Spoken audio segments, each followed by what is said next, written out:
আমার পিছনে যে বিশাল বড় স্টেডিয়ামের মতো দেখছেন, এটা কোনো স্টেডিয়াম নয়।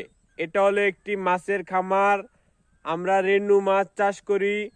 আর এই ছোট মাছ, ধানি মাছ চাষ করতে হলে পুকুরকে ভালোভাবে প্রস্তুত করে নিতে হবে। পুকুরে নেট দিতে হবে, পার ভালোভাবে বাঁধতে হবে। তারপরে রাক্ষসী মাছের ঔষধ দিতে হবে, চুনা প্রয়োগ করতে হবে। পুকুরটাকে ভালোভাবে সাজিয়ে নিতে হবে। এ দেখতে পাচ্ছেন, অনেক সুন্দরভাবে রেনু মাছ চাষ করলে পুকুরকে সাজিয়ে নিতে হয়। আমরা হ্যাচারি থেকে রেনু এনে তারপরে এই পুকুরটিতে দিব। যখন একটু বড় হয়, 3 ইঞ্চি 4 ইঞ্চি হয়, তখন আমরা বাজারজাত করব, ব্যাপারীদের কাছ থেকে কাছে বিক্রয় করব। আবার ব্যাপারীরা এলাকার কৃষক বাড়িওয়ালাদের কাছে নিয়ে বিক্রয় করবে। আমরা আমাদের খামারে